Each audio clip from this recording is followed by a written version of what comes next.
We're about 3 months into 2021 and we're already making a top 10 list about celebrities who have been cancelled. Now what does this tell me? Well, some people are being held accountable for their actions, other people just have way too much time on their hands, and ultimately, I hate the direction we're moving in as a society. But that's alright, because in the end, hopefully we'll all grow from this, one way or another. Today on InformOverload, we're counting down the top 10 celebrities cancelled in 2021. Make sure to smash that like button and let's get into this one. Starting us off at number 10, we got Lil Nas X. Obviously, given the amount of backlash or support, depending on how you viewed his latest videos and actions, it was inevitable for this guy to be on the list. Now this is a weird one, because you got the religious groups who are mad that his video is glorifying Satan, and of course the strong sexual imagery, which, although normally would be a big no-no, considering how it's two men, well, that's right up there with the devil to some, if you get what I'm saying. And I don't want to offend anyone, but I mean, come on. Just don't watch the video if it upsets you. Like, ugh. Either way, when Lil Nas X also dropped his Satan shoes, a collaboration with Mischief, a handful of lawsuits came the company's way, with Nike having to save face by explaining they weren't officially involved. It seems as of now Lil Nas X isn't getting sued by anyone, but that may potentially change. Nike was freaking out as a lot of their athletes took to socials expressing they don't want to be associated with a brand selling blood in their shoes. This snowballed very quickly and a lot of people blamed Lil Nas X. He also got called out for copying FKA Twig's style or music video altogether, which he has since responded to. Yikes. At number 9, Armie Hammer. See, now this is something I can get behind, because if the accusations made against Hammer are true, well, that's a felony. Now there were claims that he was into some pretty wild stuff, such as cannabis, which he outright denied time and time again. That being said, a handful of women and ex-partners have come forward with stories either confirming that Armie was into some pretty aggressive stuff, or flat out accusing him of forcing himself upon them without consent. Again, Hammer has denied all the claims made against him, and even though there are messages which have also been leaked, he is still standing his ground. That being said, with all the accusations, he's either been removed or has stepped down from a handful of productions he was going to be a part of, including The Offer, a story about the making of the classic film The Godfather, Billion Dollar Spy in which he was playing opposite Mads Mikkelsen, and Shotgun Wedding opposite J-Lo. On to number 8, it's Shia LaBeouf. It's no secret that over the last few years, or maybe even decade now, Shia LaBeouf has had his ups and downs. With his battles against addiction as well as his mental health, which at one point appeared to be severely deteriorating, many were concerned about what he would potentially do to himself or others. After a few stints in rehab and a couple of arrests, it appeared Shia was in a good place and finally getting sober. Unfortunately, he appeared to have relapsed, and it was revealed that his ex-girlfriend, FKA Twigs, was actually filing a lawsuit against LaBeouf in December of 2020. As we've learned more about the situation over the last few months, LaBeouf has taken full accountability for his actions, explaining, I quote, "I'm not in any position to tell anyone how my behavior made them feel. I have no excuses for my alcoholism or aggression, only rationalizations. I have been abusive to myself and everyone around me for years. I have a history of hurting the people closest to me. I'm ashamed of that history and I'm sorry to those I hurt. There is nothing else I could really say." Number 7, Gina Carano. It's no secret that Gina is outspoken about a handful of things, most recently the government's handling of the pandemic and enforcing people to wear masks. At one point, she even compared cancel culture, or the idea of disagreeing with your neighbors politically, to the way the Jews were treated back during the Second World War. Again, certain words I can't say here, guys, but I'm sure you guys can figure out, what I'm getting at here. In a nutshell, she was more or less implying that back then, the government, which was under a dictatorship, painted the Jews in a negative light to everyone else, so when the government went after them, people weren't inclined to stand up for them. If anything, they felt the government was doing what was necessary at the time. Gina tried using this example in comparison to the political divide in the US, which some agreed with and others were disgusted by. Aside from this, she was previously making headlines for mocking preferred pronouns, questioning the legitimacy of the election, as well as questioning what really happened to Jeffrey Epstein. Which, we all know, he didn't do it. This led to her being removed from the show The Mandalorian. At 6, Bill Burr, the comedian who is known for truly just saying what he wants, especially when it comes to comedy, was getting backlash after he presented a handful of awards at the Grammys. To start, Burr made a joke about the piano performance that opened the award show, saying, "Was I the only one who wanted to kill himself during that piano solo?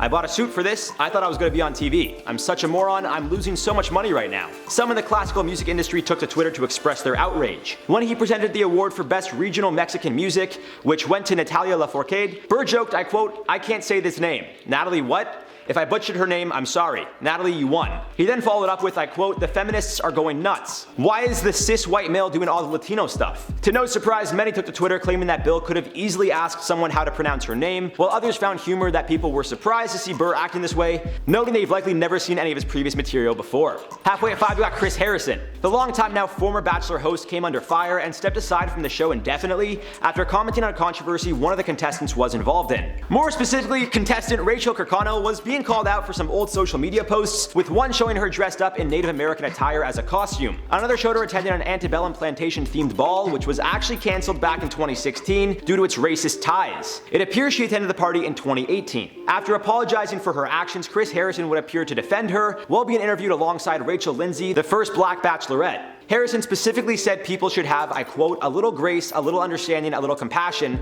for Kirkconnell. The next day, he would apologize for defending her racist past and explained, I quote, what I now realize I have done is cause harm by wrongly speaking in a manner that perpetuates racism, and for that I am so deeply sorry. As of now, Harrison still no longer has association with the show, which he's hosted since 2002. On to number 4, Winston Marshall. The Mumford & Sons banjo player and lead guitarist has stepped away from the band indefinitely after tweeting praise for a book condemning Antifa, written by Andy Ngo, who is a very conservative journalist. Marshall has since deleted all of his tweets, leaving up only the apology and note confirming he'd be stepping away from the band. The original tweet, directed at Ngo, read, I quote, finally had the time to read your important book.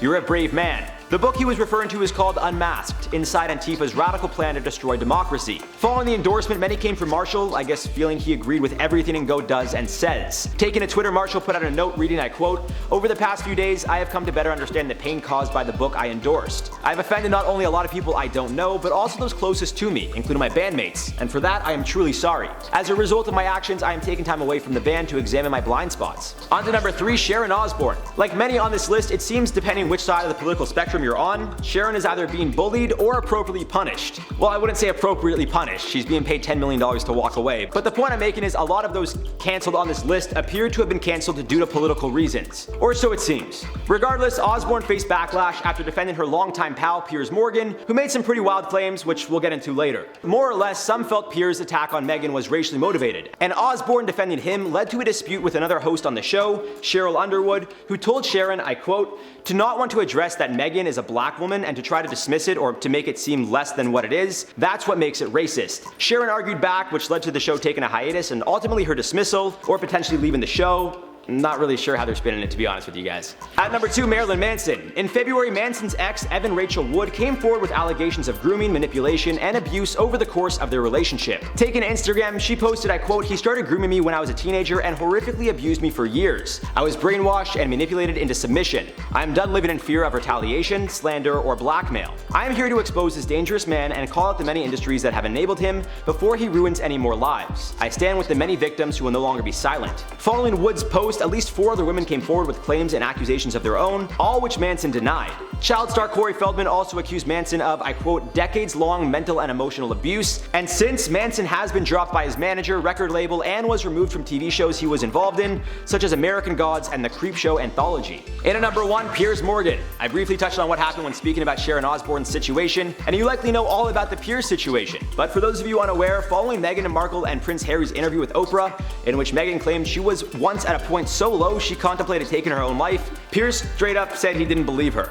Specifically while on Good Morning America, Morgan said, I quote, who did you go to? What did they say to you? I'm sorry, I don't believe a word she said, Meghan Markle. I wouldn't believe it if she read me a weather report. Now it's important to note, Morgan at one point took Meghan out as like on a date, and that also was the night that she met Harry afterwards. Some feel he was personally going after Meghan simply out of spite, with one of his co-hosts, Alex Beresford, telling Morgan, I quote, I understand that you don't like Meghan Markle. You've made it so clear a number of times on this program. She's entitled to cut you off if she wants to, which led to Piers storming off set. Shortly after, he would return to set, but it would be determined the next day, I quote, following discussions with ITV, Piers Morgan has decided now is the time to leave Good Morning Britain. ITV has accepted this decision and has nothing further to add. Some say he was fired, some say he was quit. Again, like Sharon Osbourne, really who knows. And there you guys have it for the top 10 celebrities canceled in 2021. Let us know your thoughts down below. For now, let's do some comment replies from the video. Dark Secrets, David Dobrik doesn't want you to know, marathon. Elaine said, he's always given me, it's just a joke bro, frat boy energy. I feel like I give off that energy though, and I don't think I do like half, like even like a percentage of the things that David is being, dragged for. So I don't feel, I feel like I give off that frat boy energy, but I feel like I'm not on his level, like by far, bro. Mafia Princess said, did she just give David's behavior an okay because she likes him? Because he doesn't do it anymore? Wait, that thing should have then apply to all people, right? I mean, look, this is an unpopular thing. I'm one to believe people change. I understand people make mistakes in the past, but I don't think ruining somebody's career because they made a mistake. I'm not even talking about David. I'm talking about in general. Anything, and even about some of the people on this list. You can have an opinion is all I'm saying. I'm not even gonna specifically talk about who I'm talking about, but you can just have an opinion. You can have a political opinion. You know, like, there's just so much division in the world right now, and I think we just have to learn to agree to disagree on certain things, and that's okay. And I think that's, until then, we're just gonna be so divisive and it's gonna be so much hate. And I don't like that, guys. It's not good. Devin has said the Vlog Squad are a bunch of toxic people that love to one-up each other and make themselves punching bags. Again, kind of sounds like me and my friends. I don't mean to compare myself to the Vlog Squad because I know they're going through a lot of bad stuff, but like, I don't know, me and my friends are ruthless to each other, but not other people. So I guess that makes us better people. Anyways, guys, speaking of love, you guys know I love you guys, and I hope that we could all find a way to just come together and give each other a big old hug when all this ends, because I think the world really needs it. I think we should all just hold each other's hands, and around the whole world we'll create a big hug of linked hands when we're all vaccinated and, you know, not dealing with the pandemic. All right, guys, love you, bye. More specifically, contestant Rachel Kirkconnell, man. Rachel Kirkconnell, Kurt